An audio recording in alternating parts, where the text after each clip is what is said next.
Olá, senhoras e senhores, tudo bem? Eu sou Fernando Costa, professor de Biologia. Sejam bem-vindos a mais um Nossa Fauna. No Nossa Fauna de hoje, falaremos de um dos mais belos representantes da fauna brasileira, um dos mais belos representantes do bioma cerrado, o tamanduá-bandeira, nome científico Mimercophaga tridátila.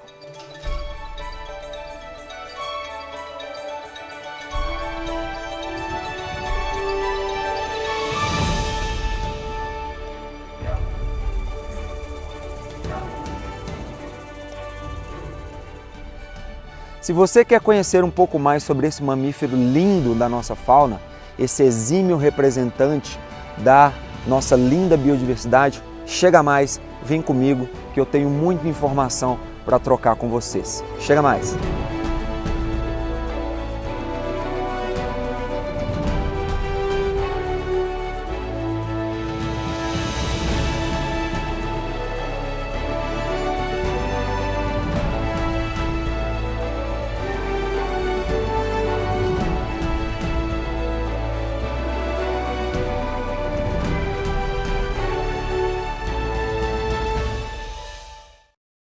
Bom, primeiramente eu gostaria de agradecer ao pessoal da Vila Mattioli que recebeu a gente aqui. A gente recebeu toda a hospitalidade deles, esse lugar maravilhoso. Vocês podem ver daqui, ó. Tem uma represa lá, o pessoal pratica esportes aquáticos e tal. Claro que hoje tá vazio, só tem a gente aqui, até mesmo por causa da pandemia, né? Então só tem a gente e o pessoal que já mora aqui. É um lugar lindo, muito aconchegante para você passar um final de semana, descansar, se desligar um pouco do mundo, até mesmo porque aqui não pega internet. Quem quiser depois, vou deixar o site deles aqui, entra no site, entra em contato para conhecer um pouco, beleza? E se você chegou aqui, caiu aqui de paraquedas, se você chegou aqui no meu canal, está assistindo esse vídeo aqui no YouTube, inscreva-se no meu canal. Inscreva-se no meu canal. Então o tamanduá-bandeira, ele é um mamífero da ordem Xenarta e da família Mimercophagidae. A ordem Xenarta entram os tatus, as preguiças e os tamanduás. Por que os tamanduás? Porque a gente tem mais de uma espécie de tamanduá. A ordem Xenarta é composta por 3 gêneros e 4 espécies. Dessas 4 espécies, 3 ocorrem no Brasil. Tamanduá tetradátila, que é o tamanduá mirim, o Mimercophaga tridátila, que é o tamanduá-bandeira, e o Cyclopes didátilos, que é o tamanduá-i, que é um pouco menos conhecido da galera. Geralmente todo mundo conhece o tamanduá-bandeira e conhece o tamanduá-mirim. Agora o Cyclopes didátilos é um pouco menos conhecido, é chamado de tamanduá-i, mas também é uma espécie da família Mimercophagidae que ocorre aqui na fauna brasileira. Essa ordem Xenarta, há um tempo atrás, não sei exatamente quanto tempo, ela foi desmembrada em outras 2 ordens. Na ordem Cingulata, que compreende somente aos tatus, e na ordem Pilosa, que compreende as preguiças e os tamanduás. Pilosa, pilos, vem do grego que significa pelos. Então na gente mesmo, a gente tem 2 tipos de pele. A pele glabra, que é essa pele sem pelos, geralmente palma da mão, palma do pé, que não tem pelos, e um tipo de tecido epitelial que é a pele pilosa, onde que a gente tem pelos. É claro que o tatu também tem pelos, mas a quantidade de pelos do tatu é bem menor do que a quantidade de pelo dos tamanduás. Bom, falando um pouco de maneira geral sobre a família Mimercophagidae, que é a família dos tamanduás. Primeira característica, eles vão possuir focinho alongado e tubular. O que é um focinho alongado? Um focinho que forma tipo uma trombinha, né? Tamanduá tem uma trombinha. O tamanduá-bandeira, que é o que a gente está falando hoje, tem uma tromba maior do que os outros 2. E eles possuem esse focinho então alongado e tubular. O que é um focinho tubular? É um focinho que forma tipo um caninho, que forma um tubinho, beleza? Segunda característica, eles possuem a saliva pegajosa. O que é uma saliva pegajosa? Uma saliva viscosa, até mesmo porque eles se alimentam de formigas e cupins, basicamente. Então na hora que eles encostam a língua, aquela saliva pegajosa já captura já a formiga e o cupim e aí eles conseguem comer. Terceira característica, a ausência de dentes. Tamanduás não tem dentes, tamanduás não tem dentes. Então eles vão ser banguelinhos, não tem dentes. Quarta característica, vão possuir a língua longa e extensível. O que é isso? A língua é grande, é um pouco maior do que o próprio tamanho do focinho e ele consegue prolongar a língua para fora do focinho, igual está aparecendo aí. Quando ele vai comer uma formiga e um cupim, às vezes ele pode enfiar a língua dentro do cupinzeiro e tirar as formigas. Então ele consegue prolongar, protrair a língua dele para fora do focinho para poder se alimentar. Doido demais, né? E isso aí, é claro, que é uma capacidade adaptada para a alimentação. E a alimentação deles vai ser basicamente de insetos, basicamente de cupins e de formigas. Quinta característica, eles possuem um olfato muito desenvolvido, porém a visão e a audição não são tão desenvolvidos assim. Então o olfato deles é um olfato muito desenvolvido. O galo resolveu cantar agora. Ele quer participar. Daqui a pouco eu vou lá buscar ele para ele participar. Ó, aí ó. Beleza? Então eles vão possuir um olfato muito bem apurado, porém a visão e a audição não são tão bem desenvolvidos assim. Falando do tamanduá em si, ele vai apresentar outros nomes.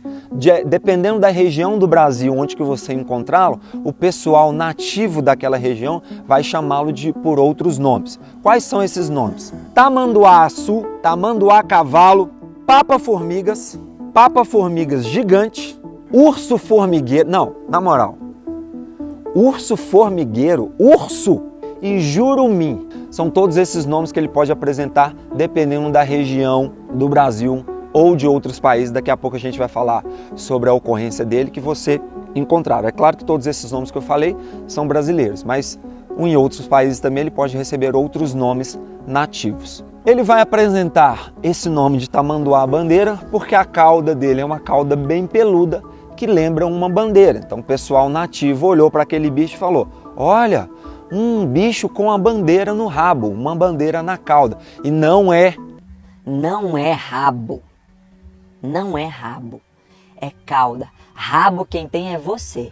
E aí olhavam para ele e falavam: olha, um bicho com uma bandeira na cauda. E aí ficou tamanduá-bandeira por causa disso. Ele vai ser o principal representante do cerrado brasileiro, um dos principais representantes do cerrado brasileiro. A gente tem um lobo-guará também, que é um exímio representante, e outros animais, é óbvio, mas ele vai ser o maior representante da família Myrmecophagida, tá? De todos os 3 tamanduás, né, do bandeira, do tamanduá-mirim e do tamanduá-i, ele é o maior de todos. Ele vai apresentar membros anteriores fortes e musculosos. Nesses membros anteriores eu vou ter 4 dedos com 3 garras também bem fortes. Então esses 4 dedos representam o que a gente chama de tetradátila, né? Tetra são 4, dátilos é dedos. Então Myrmecophaga tridátila é porque ele possui 4 dedos com 3 garras. Então 4, né? Tetra dátilos, dedos. Doido demais, né? E aí ele vai usar essas unhas, essas garras, para abrir os cupinzeiros ou formigueiros, dependendo da necessidade. Às vezes ele está com muita fome, ele não quer ficar enfiando a língua lá dentro, né? Também porque a língua dele é grande, sai para fora da tromba, mas não é tão grande assim. Então ele abre, ele arranca o cupinzeiro e o formigueiro com as unhas ou com as garras. E aí nesses membros anteriores também, eles vão apresentar uma pelagem preta, tá? Com liças brancas acima dos punhos, por cima das garras. E aí nessas pernas dianteiras, eles vão apresentar uma pelagem preta com algumas manchas brancas nos punhos acima das garras. O comprimento do corpo deles vai de 1 a 2 metros e o comprimento da cauda vai de 65 até 90 centímetros, igual está aparecendo aí para vocês. Então a alimentação deles vai ser basicamente de insetos, né? São indivíduos do filo artrópoda. E aí explicar um pouquinho para você sobre o filo artrópoda, matéria de prova. Se liga, o filo artrópoda ele é dividido em 3 classes: a classe insecta, a classe aracnídea e a classe crustácea. Na classe insecta estão todos os insetos, inclusive as formigas e os cupins, que são a base da alimentação do tamanduá-mirim. Na classe aracnídea vai entrar aranhas, escorpiões, carrapatos, ácaros. Na classe crustácea vai entrar siris, caranguejos, lagostas, lagostins e outros.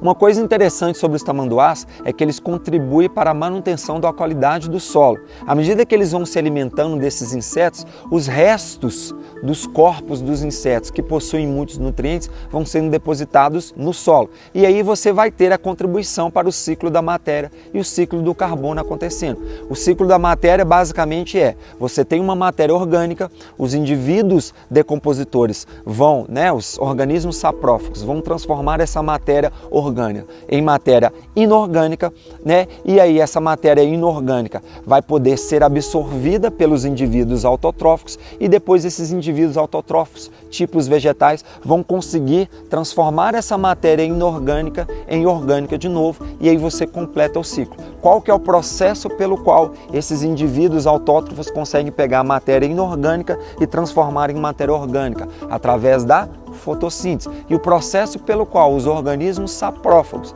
eles transformam a matéria orgânica em matéria inorgânica novamente é através da decomposição. E aí você pode ter a decomposição na presença do oxigênio, decomposição aeróbica, e você pode ter a decomposição na ausência do oxigênio, decomposição anaeróbica. Isso tudo cai na sua prova, fica ligado. E aí, isso acaba contribuindo também para o ciclo do carbono, Uma das formas que a gente tem de devolver o carbono para o ambiente é justamente através da decomposição. Na maioria das vezes vai ser uma decomposição aeróbica, ou seja, na presença do oxigênio.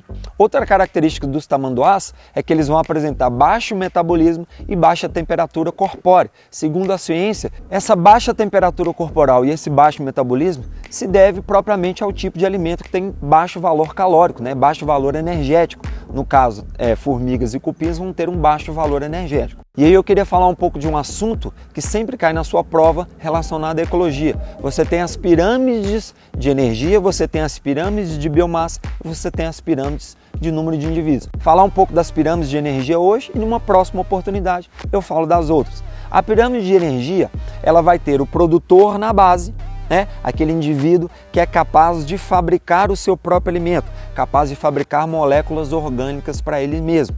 Pode ser um vegetal, pode ser uma alga, pode ser uma cianobactéria, pode ser uma bactéria quimiosintetizante. E aí, os outros indivíduos que não são capazes de produzir moléculas orgânicas para eles mesmos vão ser chamados de consumidores. Aquele que se alimenta direto do produtor vai ser o consumidor primário, depois eu vou ter consumidor secundário, terciário e assim por diante. Lembrando, o produtor sempre vai estar no primeiro nível trófico, de modos que o consumidor primário, na maioria das vezes, 99,99% dos casos, ele vai estar no segundo nível trófico. Então, por favor, não confunda na sua prova consumidor primário com primeiro nível trófico. O primeiro nível trófico sempre vai ser ocupado pelo produtor. E aí, à medida que essa energia ela vai passando de um nível trófico mais abaixo para um nível trófico mais acima, essa quantidade de energia vai diminuindo. Por isso que eu formo o que eu chamo de pirâmide energética. Então eu sempre vou ter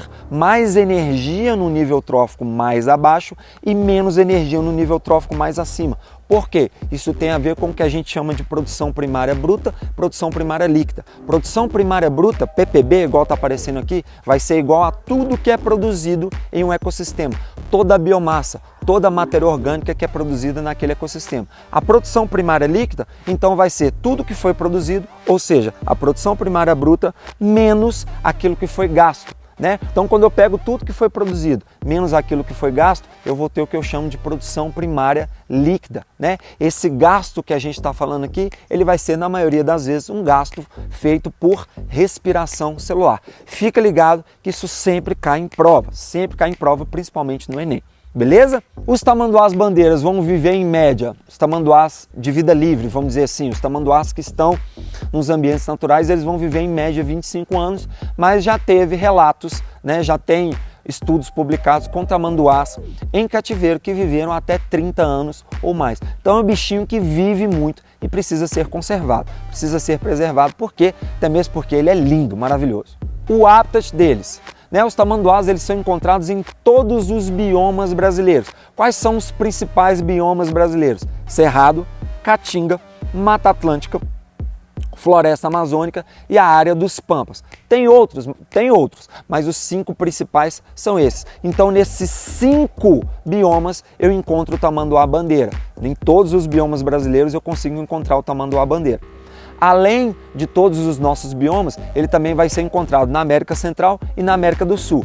Porém, no Uruguai, ele foi praticamente extinto. Então a gente não tem hoje, há muitos anos, registros de tamanduá-bandeira no Uruguai. O nicho ecológico dele, como que ele vai se comportar? Ele vai ser um bichinho que vai ter atividade de dia e de noite. Então ele vai ser diurno e vai ser noturno também. Dependendo da situação, ele pode ficar um pouco mais ativo de dia. Dependendo da situação, ele pode ficar um pouco mais ativo de noite. Uma outra curiosidade deles é que eles podem visitar várias colônias de artrópodes durante o dia. Então, vários formigueiros e vários cupinzeiros durante o dia. E nessas andanças durante o dia dele, a busca de comida, durante o dia ou durante a noite, ele pode comer até 35 mil formigas ou cupins por dia. 35 mil! 35 mil formigas ou cupins por dia. Outra curiosidade interessante é que eles são capazes de escalar árvores e cupinzeiros ou formigueiros altos. Geralmente cupinzeiro, os cupins eles vão construindo um cupinzeiro e o cupinzeiro fica alto, às vezes até mais do que 2 metros de altura. Eles são capazes de escalar tanto esses cupinzeiros altos como essas árvores. Então o bicho é inteligente, mas o bicho é maravilhoso. São tipicamente solitários e vão formar casais apenas durante o período reprodutivo. Então, durante o período reprodutivo, eles formam um casalzinho, mas durante toda a vida adulta desse tamanduá, ele vai viver sozinho. Em relação à reprodução dos tamanduás, tamanduás de vida livre, tamanduás que vivem em áreas naturais, existem poucos estudos publicados ainda, a gente ainda tem pouca informação científica a respeito. Mas, de todo modo, a reprodução ela é feita de forma sexuada, com cópula. Como que é feita a cópula? Geralmente o macho, igual está aparecendo aí, o macho, ele se agacha em cima da fêmea e ele consegue penetrar a fêmea com ela deitada de lado. Então a fêmea fica deitada de ladinho e aí ele vem e penetra ela, se agacha em cima dela e consegue penetrá-la para poder fazer a cópula. Eles fazem isso várias vezes ao dia durante um período de aproximadamente 3 dias. E aí durante o estro, que é o cio, o que é o estro? É o que a gente chama de ciclo estral. A maioria dos animais, eles têm períodos de reprodução diferentes da nossa espécie. O ciclo reprodutivo das nossas fêmeas, das nossas mulheres, é chamado de ciclo menstrual, porque todos os meses a mulher se prepara para reproduzir. No caso dos animais, que eu tenho períodos de cio, ou seja, eles entram em períodos reprodutivos e depois eles saem desse período reprodutivo, a gente vai chamar de ciclo estral. Durante o estro, a fêmea ela vai apresentar alguns comportamentos e algumas características um pouco diferentes. Primeira coisa é que elas vão exalar cheiros diferentes, exalar feromônios diferentes. O macho ele reconhece esse cheiro e sabe que aquela fêmea está no período reprodutivo. Esse cheiro chega no nariz dele, igual eu já falei aqui outras vezes, quem assistiu os outros vídeos anteriores sabe do que eu estou falando. Quero te dar, quero te dar, quero te dar, quero te dar. Outra característica que as fêmeas vão possuir é que elas vão apresentar um corrimento vaginal durante o período reprodutivo. Então as fêmeas vão apresentar esse corrimento vaginal durante o período reprodutivo. Um pouco parecido com o que acontece na nossa espécie. Então, a fêmea e o macho também vão apresentar essas glândulas de odores no ânus, essas glândulas de cheiro. E aí eles vão exalando esses cheiros. O cheiro exalado pela fêmea muda durante o período reprodutivo. O macho consegue reconhecer. A gestação dura em média de 180 a 190 dias e geralmente nasce um filhotinho que vai pesar entre 1 e 2 quilos. Esse filhotinho, quando ele nasce, geralmente ele permanece com a mãe até a próxima prenhez, até a próxima gravidez. Então eles têm um cuidado parental longo. Uma outra informação interessante em relação ao nicho ecológico deles é eles vão andando, exercendo seu nicho ecológico e exalando esses cheiros. Às vezes pode haver o que a gente chama de sobreposição de nichos. E aí quando eu tenho essa sobreposição de nichos, eu vou ter o que eu chamo de competição intraespecífica, no caso, uma competição entre 2 espécies. Nessa competição pode acontecer o que a gente chama de eventos agonísticos. O que é um evento agonístico? É quando 2 machos eles disputam no tapa, disputam na porrada, disputam então no tapa, na força física, aquele território ou em algumas ocasiões também eles vão disputar uma fêmea, vão disputar uma parceira sexual. E por último, eu sempre deixo por último, mas não menos importante, falar sobre o status de conservação do tamanduá-bandeira. Segundo a IUCN, vou deixar o site deles aqui mais uma vez, eles estão classificados como animais vulneráveis. O que seria um animal vulnerável? Não está totalmente ameaçado, mas está muito próximo. Então ele está vulnerável. Qualquer alteração mais drástica, digamos assim, no ambiente, pode levá-los a um quadro mais preocupante de status de ameaça. Segundo o ICMBio, o Instituto Chico Mendes de Preservação, eles são classificados como menos preocupantes, mas isso não quer dizer que isso nos dá, nós enquanto humanos, isso não nos dá o aval, isso não nos dá direito de caçá-los, de matá-los, pura e simplesmente para o nosso prazer. A maior ignorância do mundo que eu acho é um indivíduo que caça um animal simplesmente porque ele acha lindo, porque ele acha gostoso. Uma coisa é você, é um nativo, você precisa caçar porque você precisa se alimentar, senão você vai morrer. Isso é uma coisa. Outra coisa é um camarada atirar num bicho só para colocar o bicho de troféu na parede. Isso, na minha opinião, é a maior ignorância que tem no mundo.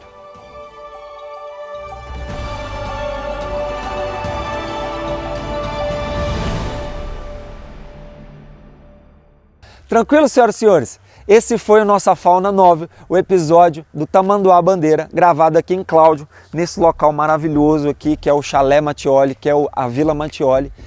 Mais uma vez um agradecimento aí para o pessoal da Vila Mattioli, que recebeu a gente aqui, né, com todo carinho, com toda atenção.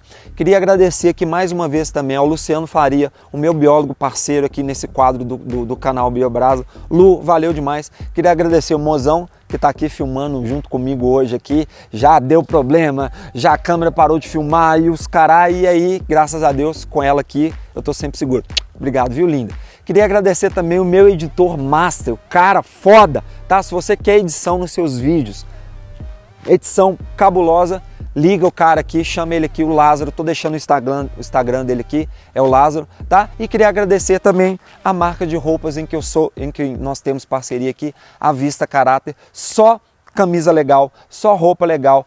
Tem o Instagram deles aqui, né? Vou deixar o Instagram deles aqui, vou deixar também o link do site aqui na descrição do vídeo. Com o meu cupom BRASA, BRASA com Z, você consegue comprar com 15% de desconto na loja. Beleza, senhoras e senhores? Então foi um prazer inóspito, uma explosão de alegria. Mandem brasa, beijo, tchau, juízo e até o próximo Nossa Fauna.